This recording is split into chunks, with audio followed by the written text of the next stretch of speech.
Al-Fatihah.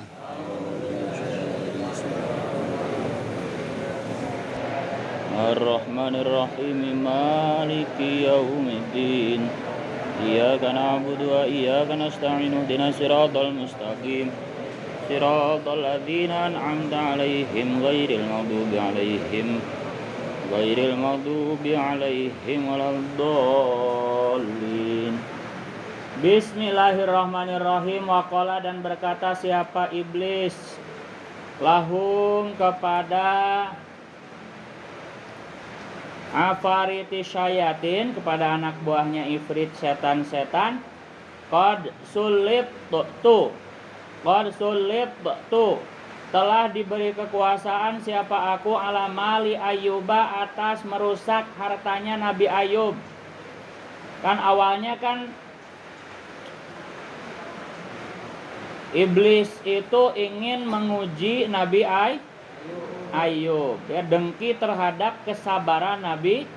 Kemudian mengadu kepada Allah, kata iblis, wahai Tuhanku, ya ilahi, nazartu fi abdika Ayub fawajadtuhu syakiran hamidan. Aku melihat hambamu Nabi Ayub itu pandai bersyukur dan selalu memujimu. Oh, pantas karena punya segalanya, kata iblis, begitu ya. Ala walawi betalaita laroja'anin ang syukrika. Coba kalau kamu uji wahai Allah, pasti tidak akan bersyukur lagi dan meninggalkan taat kepadamu. Kemudian Allah tantang, faqalallahu lahu intol, ya udah pergi aja sana. Saya beri kekuasaan kamu untuk mengujinya, begitu. Ala malihi, atas hartanya. Silakan. Lakukan apa? Lakukan aja semaumu terhadap hartanya Nabi Ayub, kata Allah, begitu. Wah, senang banget iblis ya, karena diberi kekuasaan untuk menguji hartanya Nabi Ayub. Gue dikumpulin tuh anak buahnya ifrit setan. Oh, gak ada kumpul. Ayo orang indit kan Nabi Ayub, kita party, begitu ya, untuk membinasakan hartanya Nabi Ayub, begitu ya. Paham ya? Kemudian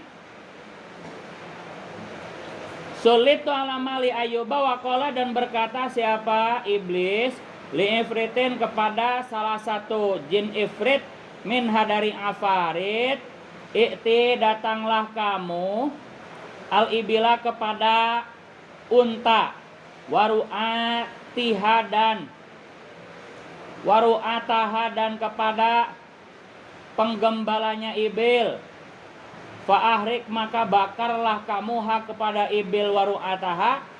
Tsumma ja'a, kemudian datang siapa iblis ila Ayyuba, kepada Nabi Ayub. Fawajada, maka menemukan siapa iblis kepada Nabi Ayub, menemukan iman, hanya sedang berdiri, usolli, hanya sholat siapa Ayub. Faqala, maka berkata siapa iblis, berkatalahu kepada Ayub, ahraqat, telah membakar apaan, naru, api, ibilaka, kepada untamu, waru'ataha, dan kepada penggembalanya ibilaka. Apa jawaban Nabi Ayub? Luar biasa. Faqala, maka menjawab siapa Nabi Ayub? Siapa Ayubu Nabi Ayub? Alhamdulillah. Kepada kalimat alhamdulillah, adapun segala puji itu lillahi, tetap bagi Allah. Huwa, adapun Allah itu akto, memberi siapa Allah nih kepadaku, kepada ibil, wahwa, adapun Allah itu akhoda, mengambil siapa Allah kepada ibil. Wah, luar biasa. Iblis nyuruh ke salah satu golongan ifrit tuh, bakar untanya dan penggembalanya. Kemarin untanya ada berapa itu ya, dibaca lagi. Itu dibakar semua. Kemudian lapor ke Nabi Ayub sambil mengejeknya. Untamu dan penggembalanya sudah dibakar api, wahai Nabi Ayub. Ayo siap, begitu ya.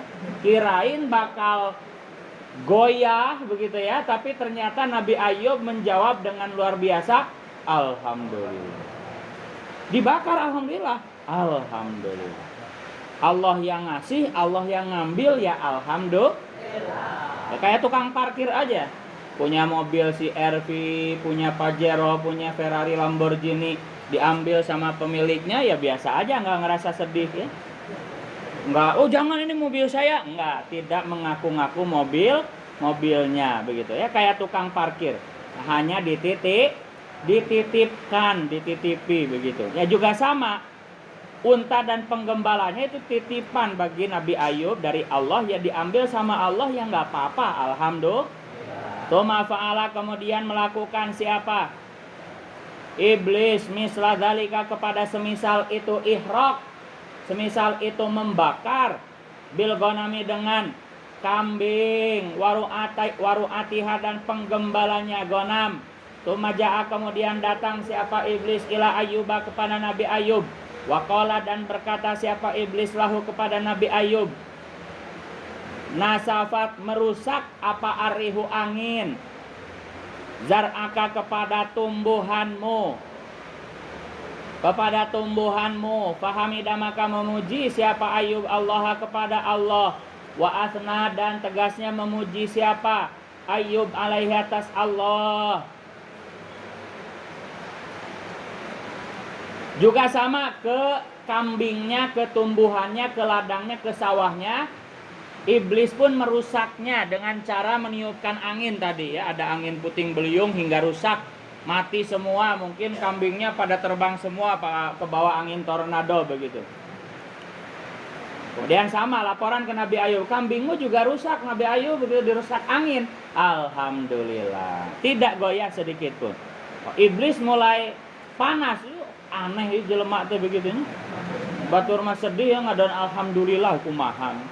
Tumakola, kemudian berkata siapa iblis, salit, berilah kekuasaan nih kepadaku wahai Allah, ala waladihi, atas anaknya Nabi Ayub.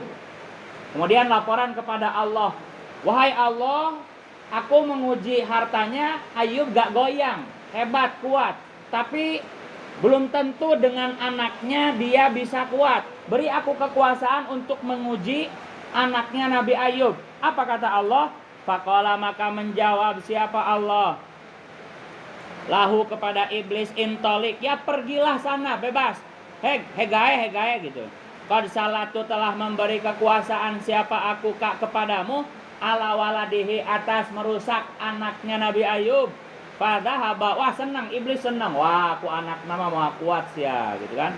Fadhahaba, maka memilih pergi siapa iblis ila waladihi, kepada anaknya Ayub. Wa zalzala, dan menggoncangkan siapa iblis bihim dengan waladihi, al-qasra, kepada istana. Wa qalaba, dan membalik siapa iblis kepada al-qasra, alaihim, atas menimpa waladihi. Jadi dibalik istananya, kemudian ditimpakan ke atas anak-anaknya Nabi, ketiban bangunan gitu loh, begitu ya. Famatu, ya jelas mati siapa waladuhu, semua, jami'an, hanya semuanya. Anaknya ada berapa, ketiban istana semuanya mati. Sumaja'a, kemudian datang siapa Ayyubu. Ulangi, sumaja'a, kemudian datang siapa iblis Ayyuba, kepada Nabi Ayub. Iblis senang, wah ini gak bakalan kuat ini ya. Kemudian datang ke Nabi Ayub, wa akhbara, dan memberi kabar siapa iblis kepada Ayub, bimauti waladihi, dengan matinya anaknya Ayub. Fastaghfara, maka minta ampun siapa Ayub. Fastaghfara, maka minta ampun siapa Ayub. Nah, memang gak alhamdulillah, tapi astagfirullah. Tapi itu tidak menunjukkan menyerahnya Nabi Ayub. Memang manusiawi ya, anaknya meninggal itu gak alhamdulillah, tapi astagfirullah. Tapi tidak menyerah begitu. Paham ya? Wah, iblis makin panas. Anaknya di payahanku orang ya masih kuat, luar biasa begitu. Kemudian laporan lagi ke Allah. Tumakola, kemudian berkata siapa iblis, salit, berilah kekuasaan nih kepadaku ya wahai Allah, ala jasadihi, atas jasadnya Nabi Ayub. Anaknya gak berhasil, beri aku kekuasaan untuk menguji tubuhnya Nabi Ayub. Faqala maka berkata siapa Allah salatu, telah memberi kekuasaan siapa aku kepadamu ala jasadihi, atas jasadnya Nabi Ayub, ghaira qalbihi selain hatinya Nabi Ayub, walisanihi dan lisannya Nabi Ayub. Sok bebas uji tubuhnya, pokoknya jangan hatinya, jangan lisannya, wa aklihi dan selain akalnya Ayub. Pokoknya selain tiga itu, akal, lisan dan hati. Siap, kata iblis. Faqala maka berkata, fadhahaba maka pergi siapa iblis, ila Ayyuba kepada Nabi Ayub, fawajada maka menemukan siapa iblis hu kepada Nabi Ayub sajidan hanya sujud, faja'a maka datang siapa iblis min kibali wajihi dari arah wajahnya Ayub, wa nafakha dan meniup siapa iblis fiman khoraihi dalam dua lubang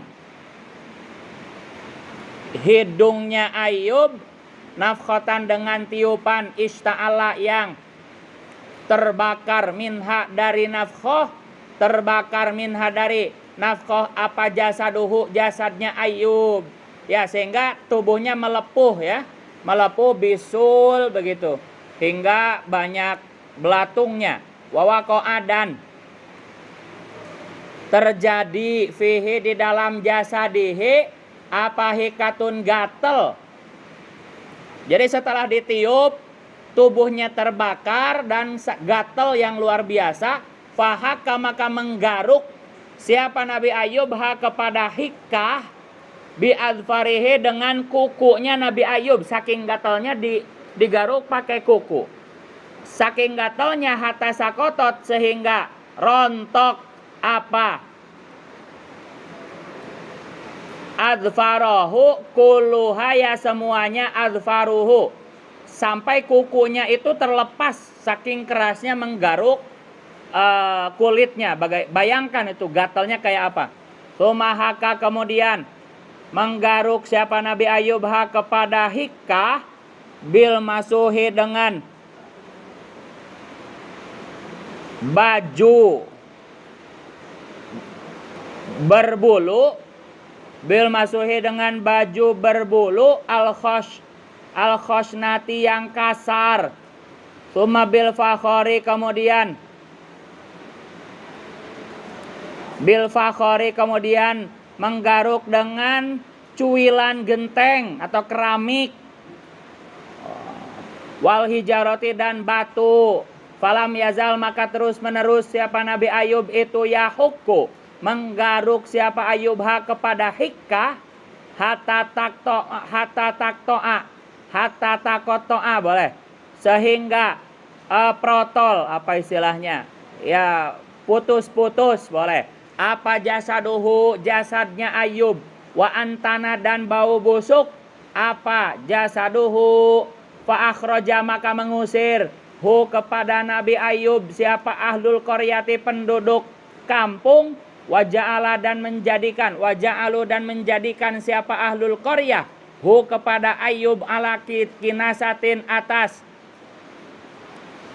tempat sampah lahum bagi ahlul qaryah, ditempatkan di tempat sampah. Bayangkan asalnya kaya raya, diuji hartanya, anaknya, kemudian tubuhnya hingga terusir ditempatkan oleh masyarakat di tempat lahum milik ahlul qaryah. Waja'alu dan menjadikan siapa ahlul qaryah lahu bagi Nabi Ayub arisan kepada gubuk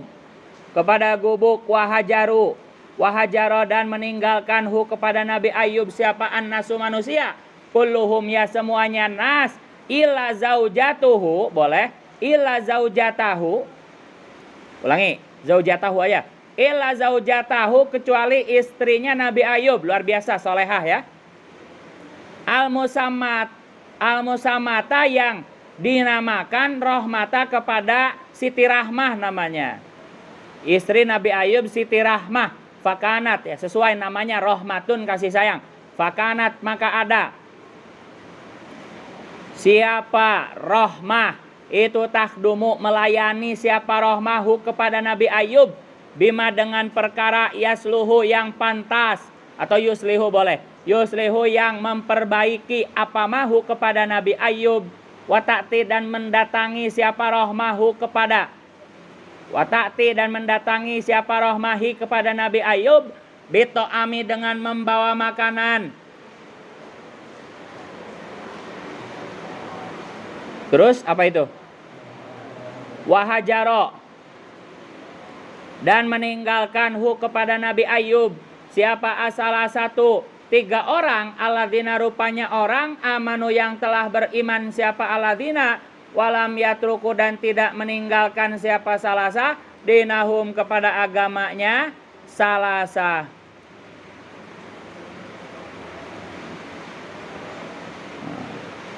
Luar biasa ya ujiannya ya. Sedikit orang yang bisa kuat ya. Makanya derajatnya Nabi itu bisa dibuktikan, teruji ya kesabarannya. Ini baru Nabi Ayub ya. Apalagi ulul azmi ya.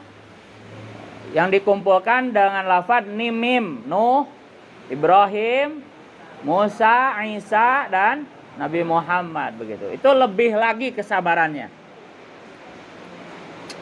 Pahala besarnya Nabi Ayub itu akan diberikan kepada suami yang sabar terhadap jeleknya akhlak istrinya.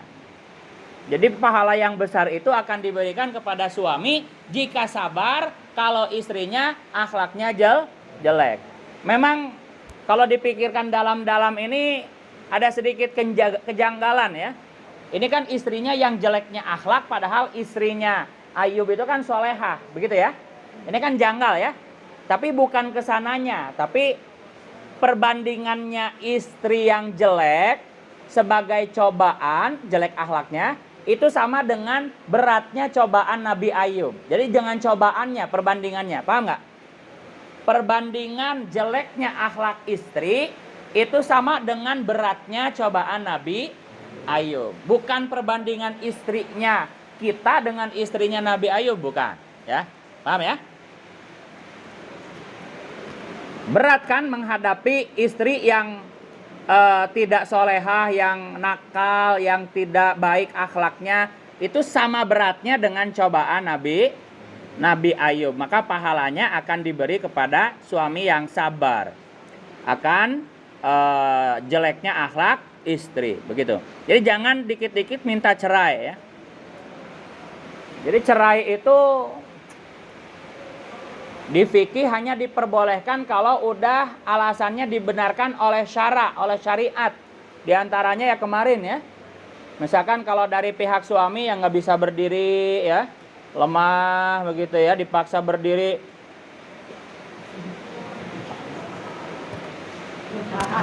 Susah, kasihan istrinya, itu boleh cerai. Atau misalkan terlalu gede sehingga istrinya tersiksa kalau setiap kali diajak ameng begitu ya, bermain begitu. Kesiksa saking gedenya.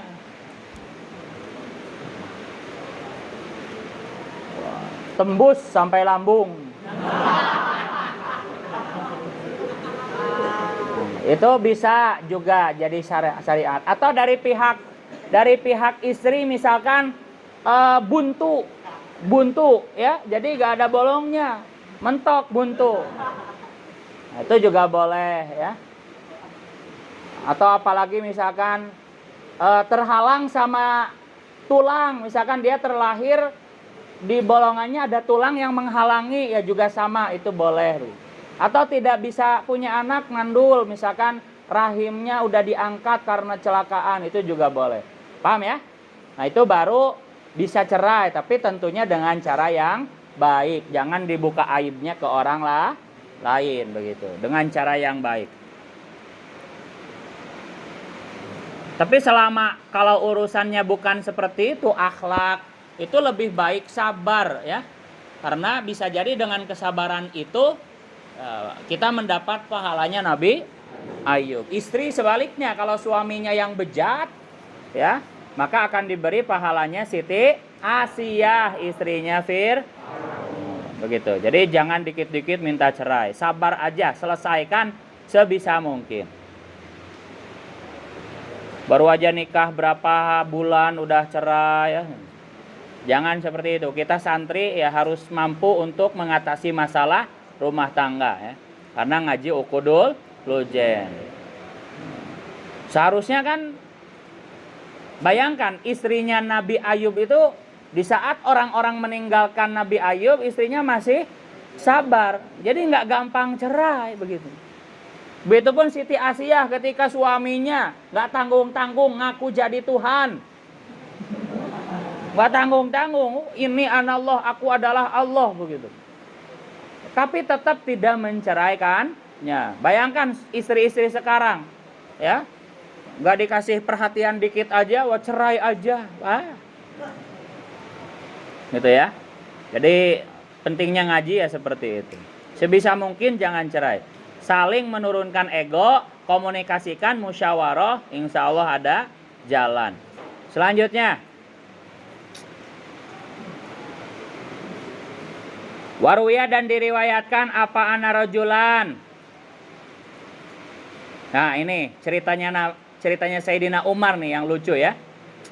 Tentang jeleknya akhlak istri. Waruya dan diriwayatkan apa ana rajulan, ada seorang laki-laki, sungguhnya seorang laki-laki itu ja'a, datang siapa rajul ila Umar kepada Sayyidina Umar bin Khattab radhiyallahu anhu.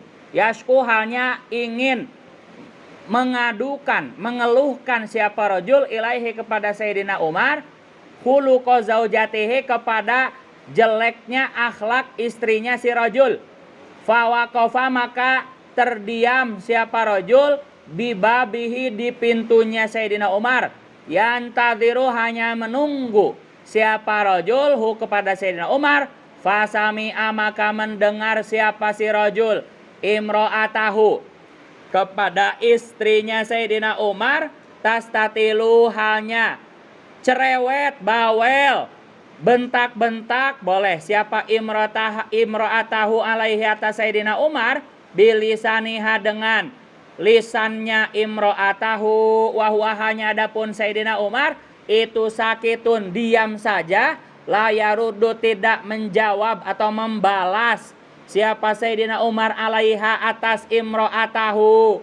Fansorofa, maka pergi siapa ar-rajulu, seorang laki-laki tadi, qailan, hanya berkatanya idza kana, jika ada apa hadza, keadaan ini sakitun la yaruddu alaiha, itu halu amiril mukminina, keadaannya pemimpin umat yang beriman, pemimpin orang-orang beriman. Fakaifa, maka itu bagaimana hali adapun keadaanku. Fakharaja, maka keluar siapa Sayyidina Umar, faro'a, maka melihat siapa Sayyidina Umar hu kepada si rajulan, mudbiran, hanya pergi pulang, mudbiran, hanya pulang, fanada, maka memanggil siapa Umar hu kepada rajul, ma, itu apa, hajatuka, adapun kebutuhanmu. Faqala, maka berkata siapa rajul, ya amiral mukminina, wahai pemimpin orang-orang beriman, jitu, datang siapa aku, asku, halnya ingin mengadukan siapa aku, ilaika, kepadamu, khuluqa zaujati, kepada jeleknya akhlak istriku, wastitolatiha, dan cerewetnya zaujati, alayya, atasku. Fasami itu, maka mendengar siapa aku, zaujataka, kepada istrimu, kadzalika, ya seperti zaujati. Farajatu, maka pulang saja siapa aku, wakultu, dan berkata siapa aku, idza kana, jika ada apa hadza, keadaan ini sakitun la yaruddu alaiha, itu halu amiril mukminina, keadaan pemimpin orang-orang beriman, ma'a zaujatihi, beserta istrinya amiril mukminin. Fakaifa, maka itu bagaimana hali adapun keadaanku. Faqala, maka menjawab lahu kepada si rajulan, siapa Umaru, Sayyidina Umar, menjawabnya, ya akhi, wahai saudaraku, ini sungguhnya aku itu ihtamaltu, menanggung siapa aku hak kepada zaujati, lihukukin, karena banyak hak laha yang harus dimiliki zaujati, laha yang milik zaujati, ala annaha, atas sungguhnya zaujati itu tobakhotun, memasakkan memasakkan li to'ami kepada makananku, khobbazatun membuat roti, li khubzi kepada rotiku, ghasalatun dan menyucikan, li siabi kepada bajuku, murdiatan plus menyusui, li waladi kepada anakku, walaisa dan tidak ada apa dzalika semua itu masak, bikin roti, nyuci, ngepel, nyusui itu biwajibin wajib alaiha atas zaujati, wayaskunu dan tenang apa kolbi hatiku biha dengan zaujati anil harami dari perkara haram.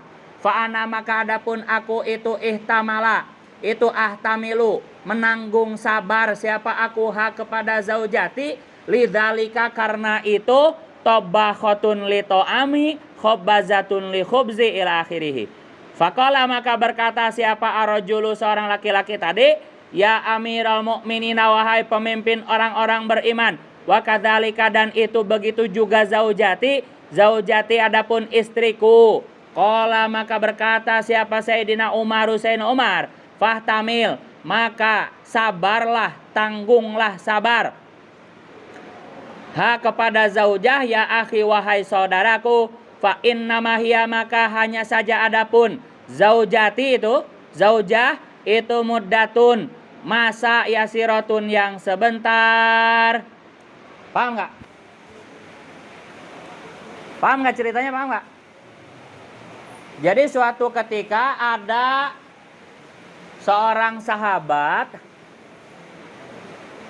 yang ingin mengadu kepada Sayyidina Umar ketika Sayyidina Umar menjadi khalifah pemimpin setelah Abu Bakar meninggal. Kan Kanjeng Nabi, kemudian Abu Bakar, kemudian Sayyidina Umar. Laki-laki ini datang ke rumahnya Sayyidina Umar mau mengadukan, mau mengeluh, menceritakan curhat begitu tentang jeleknya akhlak istrinya. Pas di pintunya Sayyidina Umar, dia terdiam sebentar menunggu kesempatan.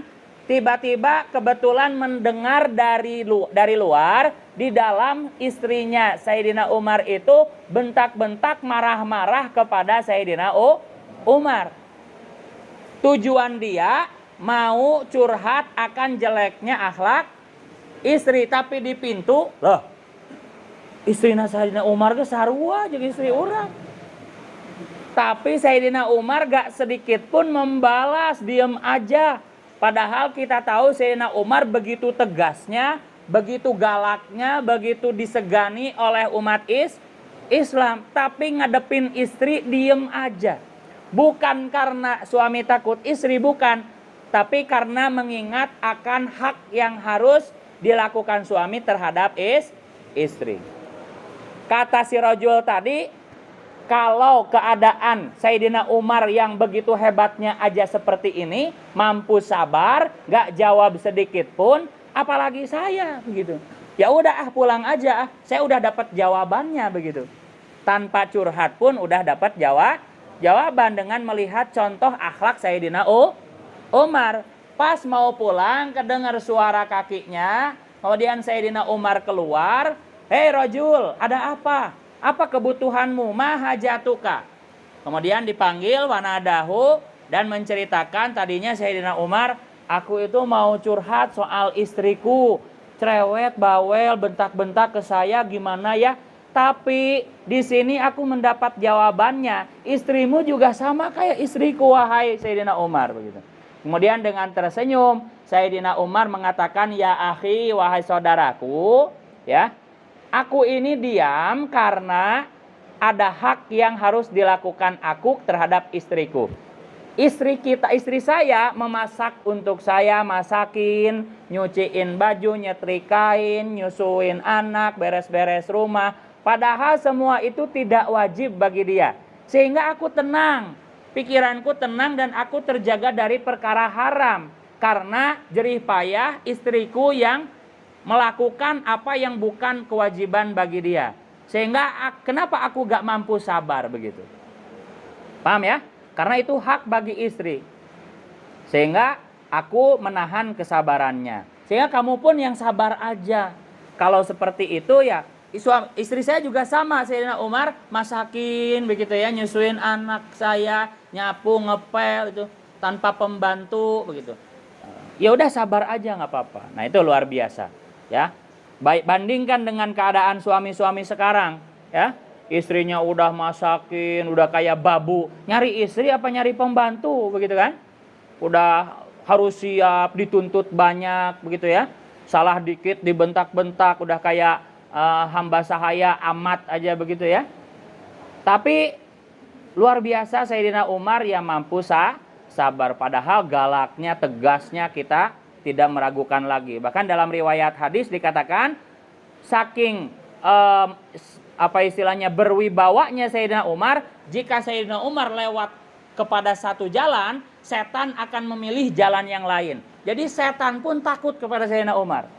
Itu hadis Kanjeng Nabi. Diumpamakan kalau Sayyidina Umar lewat di gang tertentu, maka setan memilih gang yang lain. Saking takutnya kepada Sayyidina Umar. Ini setannya sieun. Nah istrinya tuh sieun begitu. Nah ini luar biasa. Tapi Sayyidina Umar sabar luar biasa. Apa kita setegas Sayyidina Umar?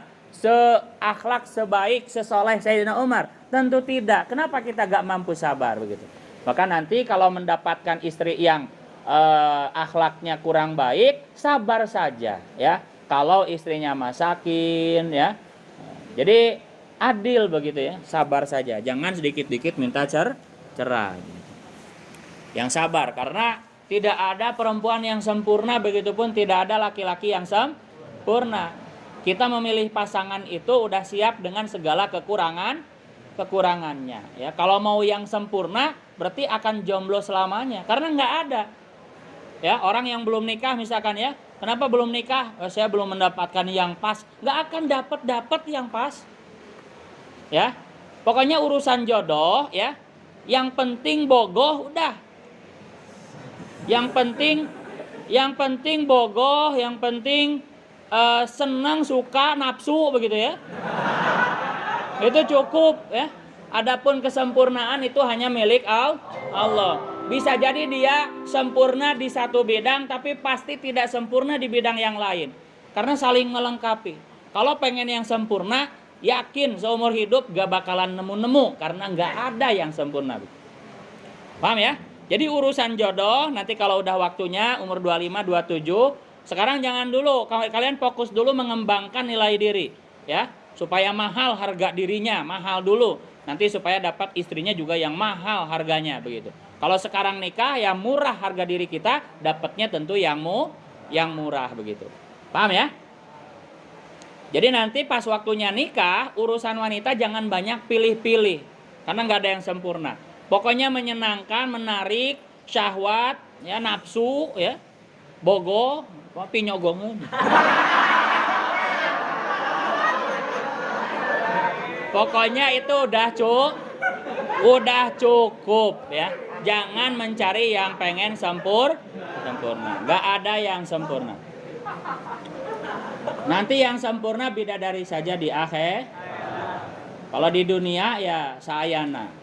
Karena semakin pulah pilih akan semakin dipersulit. Betul ya? Gak ada yang sempurna. Bisa jadi yang susah nikah itu, ya mohon maaf, itu banyak pulah pilih. Kalau niatnya benar-benar untuk ibadah, ya maka insya Allah yang penting tadi, yang penting bogoh, yang penting nafsu. Tolong diteruskan.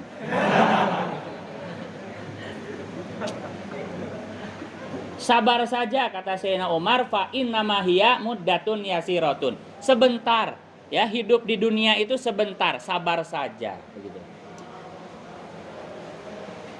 Sebaliknya, waman sabarat ala su'i khuluqi zaujiha a'tahallahu minal ajri mithla sawabi Asiyah imra'ati Fir'auna.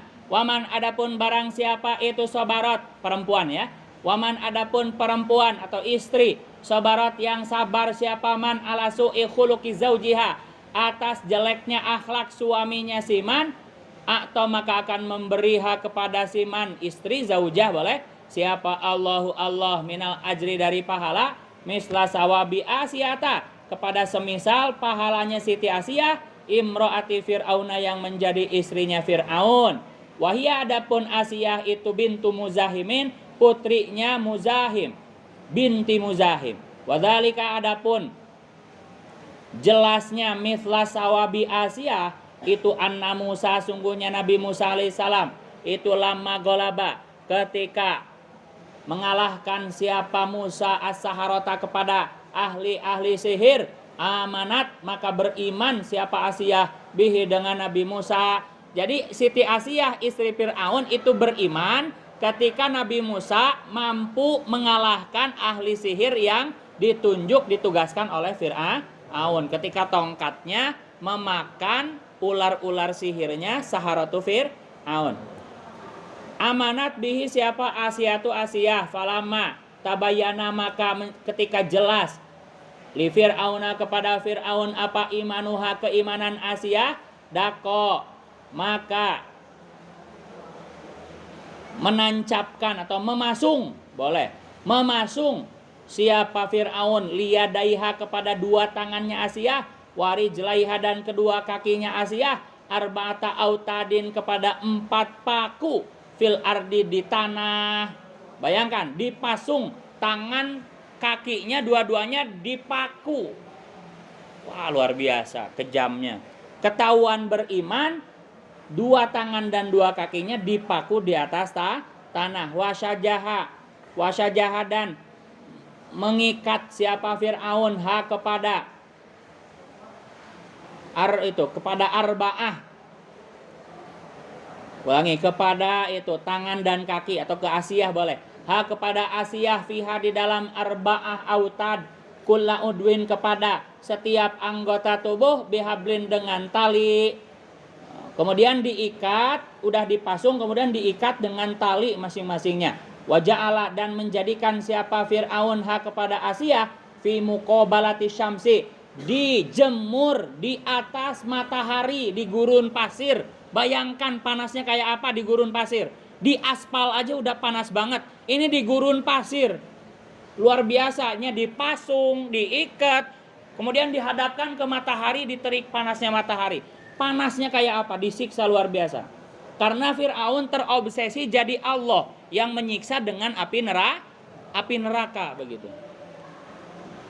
Luar biasa kejamnya, karena ketahuan beriman. Fa'idzan sarafu, maka ketika bubar siapa nas anha, meninggalkan Asyah, adollat, maka menaungi kepada Asyah siapa al malaikatu, para malaikat, wa amara, dan memerintah siapa Fir'aun bisokhratin, dengan membawa batu azimatin, yang besar, litulko, agar ditibakan apa sohro alaiha, atas Asyah.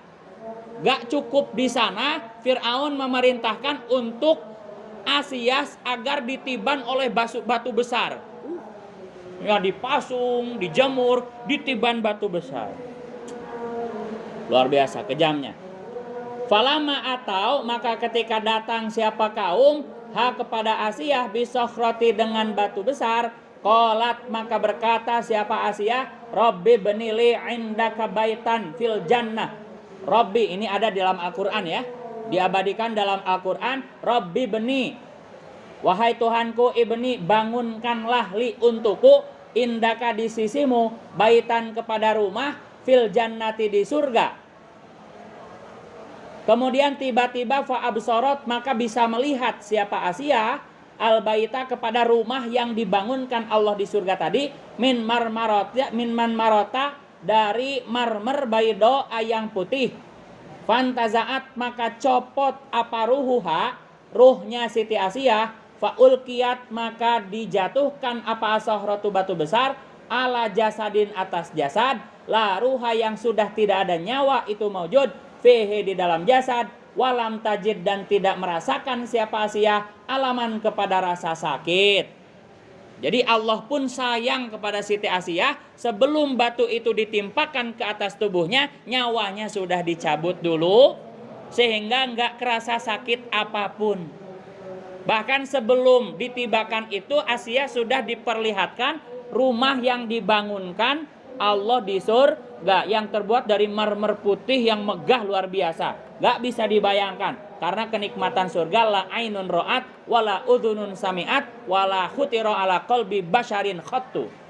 Tidak pernah dilihat mata, tidak pernah didengar telinga, tidak pernah pula bisa dibayangkan dirasakan oleh hati seorang manusia pun. Saking megahnya, saking enaknya kenikmatan surga. Paling bisa meraba-raba saja. Oh manis, paling kayak martabak. Oh pahit, oh paling kayak. Tapi tidak bisa betul-betul membuktikannya. Karena kenikmatan surga yang begitu luar biasa. Itulah pahala yang diberikan Allah bagi istri yang mampu sabar menghadapi akhlak jelek suaminya. Jadi adil. Kalau istrinya jelek akhlaknya, itu akan diberi pahala Nabi Ayub. Kalau suaminya malah yang jelek akhlaknya, maka akan diberi pahala Siti Asia. Ini luar biasa. Paham ya? Wallahu a'lam. Al-Fatihah.